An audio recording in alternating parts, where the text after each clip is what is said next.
Then you'll need something called fire coat. This is a mixture of boric acid and denatured alcohol. I keep this in a clear jar with a tight-fitting lid, and I've got this mixed about 50-50. The proportions aren't really that important, just so that you have enough alcohol in there that when you dip your pieces and swirl them around, you get a good coating of the boric acid. And then what you do is flame it off, and that burns away the alcohol, depositing a protective layer of boric acid over your metal. And that protects it from something called fire scale when you're soldering and when you heat your metal.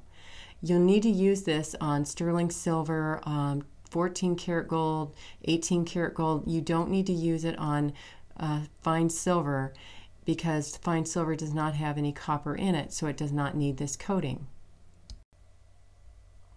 So if I'm soldering something, if I have a piece of sterling silver or gold that I want to solder, I need to first protect it from the heat with this fire coat. So I stir this up, and I will put my piece of sterling silver, in this case, in my cross-lock tweezers, swirl it in the fire coat mixture, and then flame off the alcohol with a lighter. This is a fireplace lighter. And you can see that pretty green flame. As soon as that burns out, the alcohol is gone and my piece is protected.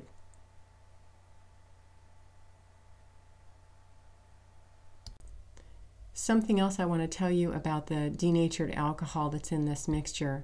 Now, it does evaporate, so you need to have a container with a tight-fitting lid. But the denatured alcohol is highly flammable.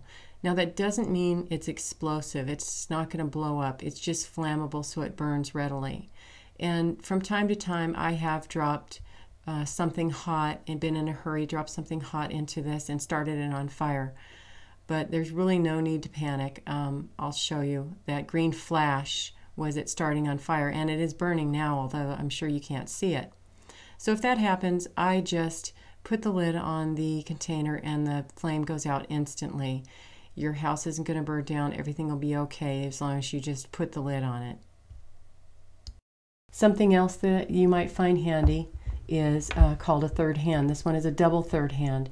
And a third hand is basically just an articulated clamp system, so you can take your pieces while you're soldering them and hold them in these clamps. Maybe I've got one piece here and another piece here, and I move these together so that it's held, the two pieces are held exactly where I need them to be while I'm soldering, so that your two hands can be free. You also might find headband magnification handy. I need to use something like this because the parts that I'm soldering together are very small, and I need to see what I'm doing for sure. I need to get in there very close and magnify what I'm doing so that I can do quality work. And for this I use an optivisor. This is the industry standard in headband magnification, and this particular one I've had for many years, and you can see it's a good quality piece of equipment, so you don't have to buy it more than once. And if you get an optivisor, you'll be very happy and you'll be able to see your work, see what you're doing, and do good work.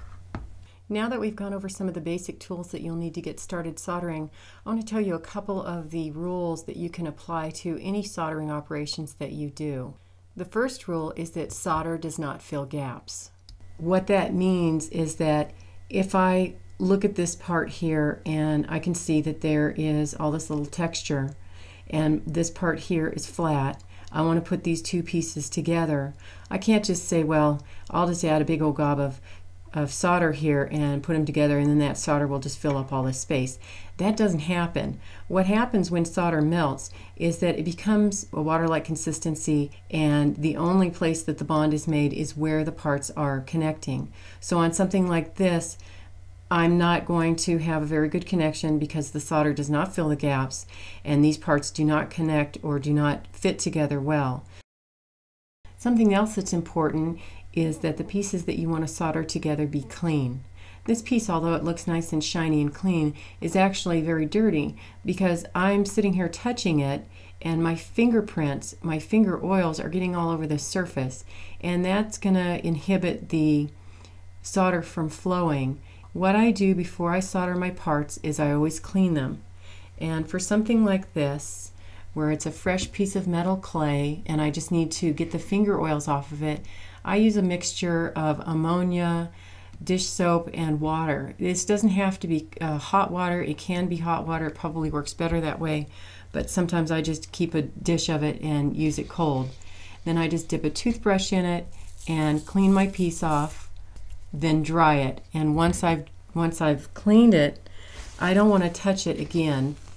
I want to just dry off my part and prepare it for soldering.